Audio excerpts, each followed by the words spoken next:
Miljonid ameeriklased avavad järgmise 10 minuti jooksul ChatGPT ning enamik neist usub, et see muudab maailma halvemaks.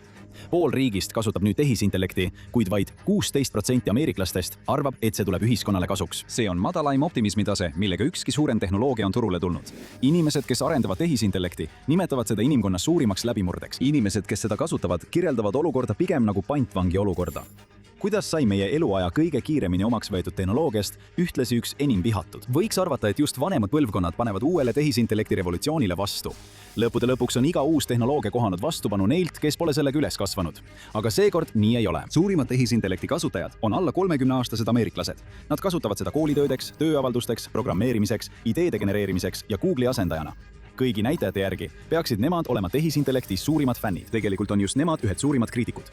Gallupi uuring näitas, et Z-põlvkonna esindajate osakaal, kes ütlevad, et tehisintellekt ajab neid vihaseks, tõusis 2026 aasta alguseks 22%-lt 31%-ni ja Pew Researchi andmetel ütles 40% noortest ameeriklastest, et tehisintellekt muudab riigi pigem halvemaks kui paremaks. Kuid see pole ainult Z-põlvkonna lugu. Usaldus tehisintellekti vastu on kogu Ameerika Ühendriikides kokku kukkumas. 2/3 inimestest arvab, et seda arendatakse liiga kiiresti. 59% ei usalda ettevõtteid, kes seda loovad ja enamik ei usu, et valitsus suudab seda kontrolli all hoida. Ometi kasutavad inimesed seda endiselt. Ainuüksi ChatGPT kasutab 44% Ameerika täiskasvanutest, mis on rohkem kui kahekordne kasv võrreldes 2023 aastaga. See ongi tehisintellekti paradoks. Miks siis kasutusele võtta aina kiireneb, kui usaldus samal ajal langeb? Enamiku inimeste jaoks ei olnud see tegelikult vabatahtlik kasutuselevõtt. Töökohtades hakati seda tööprotsessidesse integreerima. Koolid lisasid selle ülesannetesse. Rakendused ja otsingumootorid tõid selle välja põhifunktsioonina. Inimestel ei olnud muud valikut, see suruti neile peale. Tehisintellekt ei teeninud nende usaldust välja. Neil ei ole muud võimalust. See muutus toimus nii järk-järgult, et enamik inimesi vaevu märkas seda, kuni ühel hetkel oli see äkki kõikjal. Hetkel, kui avad Google'i ja otsid midagi, tabab sind AI poolt kirjutatud tekstiblokk, mis vastab küsimusele enne, kui jõuadki otsingu tulemusteni. Ettevõte, mis peaks aitama sul infot leida, otsustab nüüd ise, mida sa esimesena näed. Ja see toimib. 60% ameeriklastest ütleb, et nad loevad neid kokkuvõtteid regulaarselt, sest neist pole võimalik mööda pääseda. Hetkest, mil Google hakkas ise küsimustele vastama, muutus kogu kogemus. Ja mida rohkem internet halvenes, seda vähem inimesed seda usaldasid. Aastal 2021 ütles 37% ameeriklastest, et tehisintellekti levik teeb neile rohkem muret, kui pakub põnevust. Aastaks 2025 oli see number tõusnud 50%-ni. Kuigi enamik inimesi polnud veel isiklikult tehisintellekti tõttu oma töös mõjutatud, see pidi aga peagi muutuma. 2025 aasta aprillis postitas Toby Lütke, Shopify tegevjuht, oma töötajatele memo. Enne kui ükski meeskond sai taotleda suuremat eelarvet või uut töötajat, pidid nad esmalt tõestama, et masin ei suuda seda tööd teha. Lütke rõhutas, et läbimõeldud tehisintellekti kasutamine on uus miinimumnõue. Shopify polnud ainus ettevõte, mis panustas täielikult tehisintellektile. Järgmine oli keeleõppeplatvorm Duolingo. Tegevjuht Louise von Ahn ütles oma töötajatele, et ettevõte seab tehisintellekti esikohale. Enne uute töötajate palkamist toetutakse tehisintellektile, vähendatakse lepinguliste töötajate arvu ning tehisintellekti kasutamist arvestatakse tulemusvestlustel. Nädalaga avaldati 148 uut kursust. See oli töö, mille arendamiseks oleks töötajatel kulunud aastaid. Sama tehisintellekti lahendus ilmus ka ettevõtetes Box ja Fiverr ja ka teistes ettevõtetes. Sõnastus muutus vaevu. Kasuta tarkvara enne, kui küsid uusi töötajaid või lisaraha. Siis algas vastuseis. Kauaaegsed Duolingo kasutajad filmisid end rakendust kustutamas protestimärgiks. Töötajad hakkasid küsima, kas nad peavad tehisintellekti hästi kasutama või lihtsalt seda kasutama. Peaaegu aasta hiljem võttis Louise von Ahn oma otsuse tagasi. Ta tunnistas, et tehisintellekti kirjutatud koodi oli raske siluda ja tunnid polnud usaldusväärsed. Kuid kahju oli juba tehtud ja see oli alles algus. Hirm, et tehisintellekt võtab töökohti, on tõeline. Nii otsustas 2025 aasta suvel Stanfordi majandusteadlane Erik Brynjolfsson seda uurida. Tema meeskond Digital Economy Labis võttis ADP andmed ettevõttest, mis töötleb miljonit Ameerika töötajate palgaarvestust ja uuris, kellel on kuu järel veel töökoht alles. Tehisintellekti mõju oli tõeline, lihtsalt mitte seal, kus inimesed seda ootasid. Tulemused näitasid, et 22-25 aastaste tarkvara ja klienditoe töötajate arv oli alates 2022 aasta lõpust vähenenud umbes 13%. Üle 30-aastaste samades rollides töötajate arv jäi stabiilseks või isegi kasvas. Need olid just need inimesed, kes alles uksest sisse astusid, kes oli tehisintellekti tõttu tööta jäämise ohus. Mõned ei pääsegi üldse uksest sisse. Revelio Labs, mis jälgib värbamist kogu majanduses, on alates 2023. aasta algusest registreerinud umbes 35% vähem algtaseme tööpakkumisi. Kui tööandjad nägid, milleks parimad mudelid suutelised on, lõpetasid paljud lõpetajate värbamise. See külmutamine ilmes palgaandmetes alles aasta või 2 hiljem. Brynjolfsoni meeskond leidis, et kui ettevõte kasutas tehisintellekti mõne ülesande täielikuks ülevõtmiseks, vähenes nooremate töötajate tööhõive. Kui tehisintellekti kasutati inimese töö kiiremaks muutmiseks, jäi tööhõive stabiilseks ja mõnikord isegi kasvas. Sama tehnoloogia, vastupidine tulemus. Kõik taandub ühele otsusele, kas ettevõte kasutab tehisintellekti töötaja asendamiseks või tema toetamiseks. Palgaskaala alumises otsas on asendamine võidule jäämas. Salesforce peatas mõneks ajaks suure osa oma nooremate töötajate värbamisest ja omistas lõpetajate töö eest tunnustuse omaenda tehisintellektile. Goldman Sachsi majandusteadlased täheldasid selliseid tulemusi. Suured nimed ei üritanud seda enam isegi teeselda. Kuid mitte iga panus ei tasunud end ära. Klarna, osta kohe, maksa hiljem teenust pakkuv ettevõte, uhkustas aasta aega, et nende vestlusrobot teeb sadade klienditeenindajate töö ära ja et nad on lõpetanud inimeste palkamise. Hiljem tunnistasid nad, et robot pakkus madalama kvaliteediga teenust ning hakkasid inimesi tagasi palkama. Kuid mõned ettevõtted ei pidanud seda põhjuseks aeglustada. Nad nägid selles hoopis põhjust lati madalamale seadmiseks ja alltöövõtja sattus löögi alla. MIT aruanne tehisintellekti kasutamise kohta ettevõtetes leidis, et tehisintellekt kaotab eelkõige allhanke ja lepingulised töökohad, mitte täiskohaga töötajad. 2025 aasta keskel koondas andmete märgistamise ettevõtte Scale AI 200 töötajat ja lõpetas koostöö 500 alltöövõtjaga. Sama aruanne hindas, et tehisintellekt suudab juba täna teha umbes 3% töökohtadest ning see osakaal kasvab pikemas perspektiivis.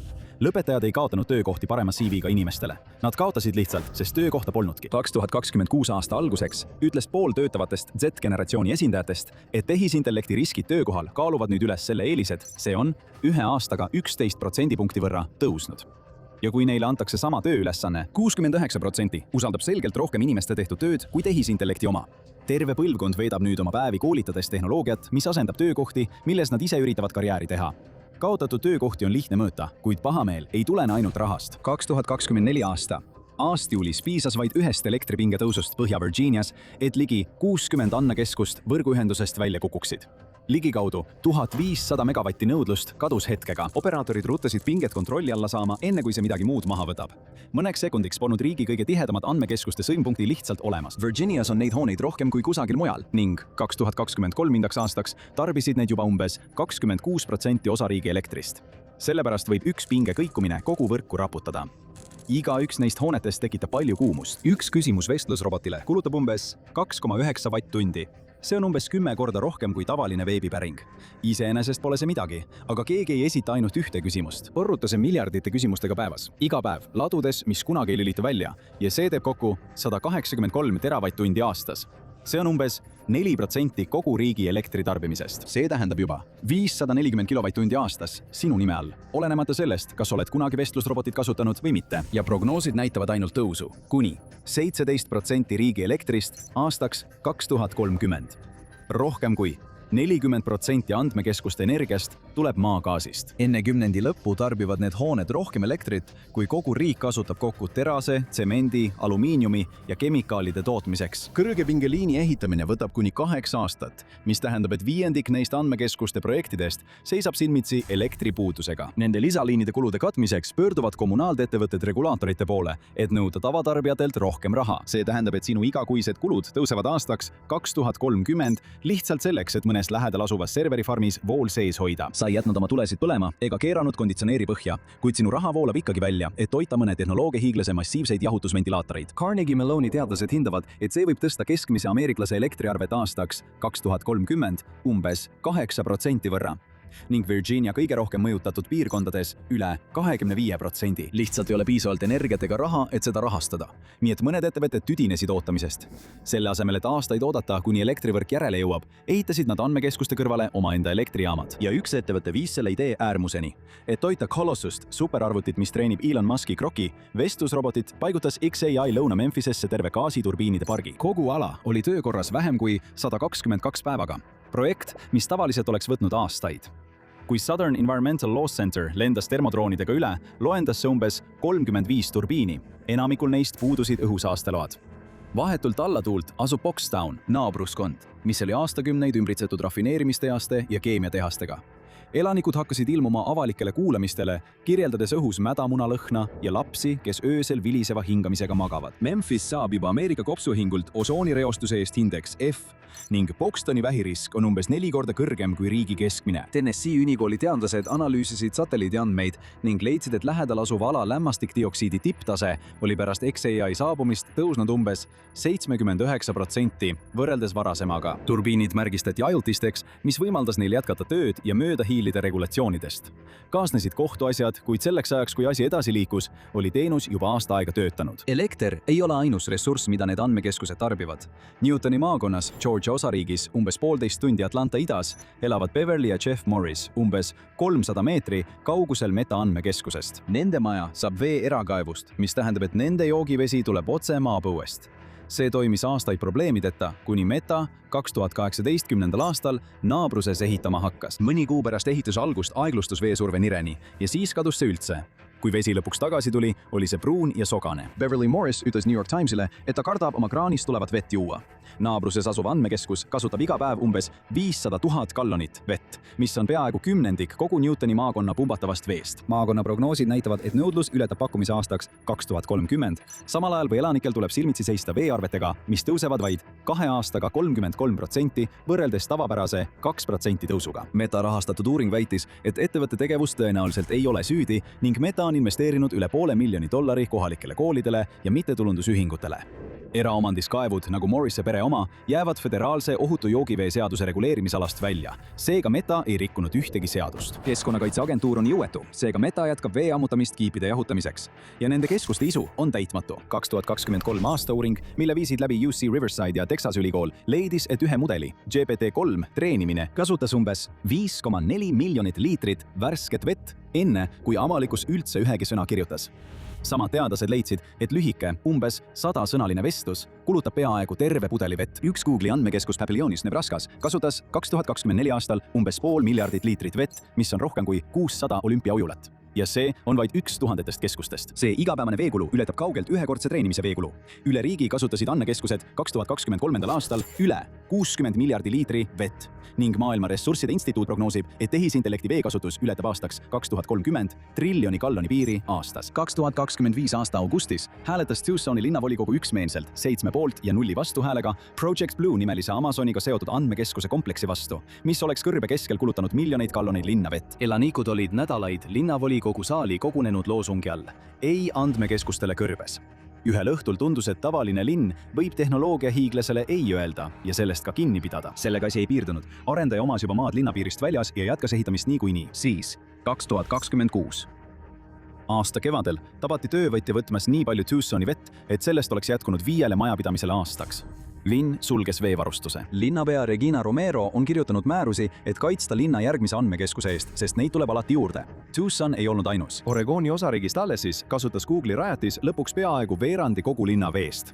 Ettevõte võitles kohtumääruste abil selle nimel, et need andmed avalikkuse eest varjatuks jääksid. Uuemad rajatised saavad jahutada õhuga või suletud süsteemidega, mis peaaegu ei kasuta kohalikku vett. Microsoft on Arizonas 2 asukohta just selliseks ümber ehitanud, kuid suurimad veekasutajad ei ole uued hooned, vaid vanemad andmekeskused, mis imevad endiselt miljoneid galloneid vett, selle asemel, et see jõkke tagasi suunata. Nii et samal ajal, kui pered lühendavad oma duše ja ootavad pimedani, et muru kasta, lähedal asuv andmekeskus võtab vett täisvõimsusel iga tund, igal ööl. Töökohad, elekter, vesi, 3 eraldi lahingut, mis toimuvad riigi eri osades. Aga kõik viivad tagasi täpselt sama ärimudeli juurde. Ainuüksi 2024 aastal Amazon, Microsoft, Google ja Meta kulutasid üle $200 miljardi andmekeskuste ehitamiseks tehisintellekti jaoks, mis on ühe aastaga kasvanud üle 60%. Juhtimiskonsultatsioonifirma McKinsey prognoosib, et aastaks 2030 suunatakse sinna $5,2 triljonit. Selle raha eest ostetakse maa, elekter ja vesi. Kuid on veel üks asi, mida selle eest ostetakse. Midagi, millele keegi heakskiitu ei anna. Tekstid, kunst ja kood, mis on internetist kokku kogutud, et mudeleid üldse treenida. Ettevõtete jaoks on see investeering sajandi platvormi. Loomeinimeste jaoks, kelle töö seda toitis, näeb see välja teistsugune. Nende tööd on tasuta kogutud ja seejärel kõigile kuutasu eest tagasi renditud. Mitte kedagi neist ei küsitud, mitte keegi neist ei saanud tasu. Kirjastajad ja autorid on lainekaupa kohtusse kaevanud, väites, et nende tööd varastati ja kasutati tehisintellekti treenimiseks ilma loata. kohtud pole siiani otsustanud, kus jookseb seaduslik piir ja seni pole midagi ebaseaduslikuks tunnistatud. aga tehisintellekt on üles ehitatud teiste inimeste kirjutistele, töötab teiste inimeste elektrijõul, jahutatakse teiste inimeste veega ja seejärel müüakse see samadele inimestele tagasi kui edusamm. Nüüd hakkavad ameeriklased seda märkama. Ettevõtted kinnitavad, et kulud on ajutised. Google ja Microsoft lubavad mõlemad, et nad annavad 2030. aastaks tagasi rohkem vett, kui nad kasutavad ja liiguvad jätkuvalt puhtama energia poole. Aga kui oled juba töö kaotanud, su elektriarve on tõusnud või su linna veevarud on otsakorral, siis lubadus, mis peaks täituma alles 4 aasta pärast, ei tundu kuigi veenva vastusena. Ajavahemikus mai 2024 kuni märts 2025 see pahameel blokeeris või viivitas umbes $64 miljardi väärtuses andmekeskuste projekte üle kogu riigi, teatab Data Center Watch. Ainult Virginias tegutses 42 erinevat rühma, et uusi projekte aeglustada või peatada. Keegi ei ole aga ühel meelel, mida sellega ette võtta. Keegi ei nõua täielikku keeldu, keegi ei rõõmusta selle üle. On lihtsalt riik, mis on lõksus vajaduse ja vastumeelsuse vahel. Enamik neist vaidlustest lõpeb samamoodi. Linnavolikogu ei anna veeluba, nagu tegi Tucson. Naaberkrahvkond müüb maa. Osariigi komisjon annab elektrile loa. Hoone kerkib ikkagi, vahetades oma veejanu suurema koormuse vastu elektrivõrgule.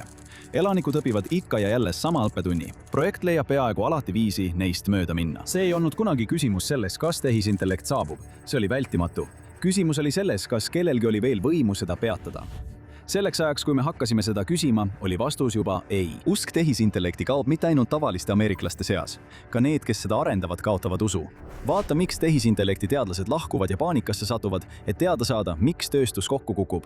Või klõpsa sellele videole.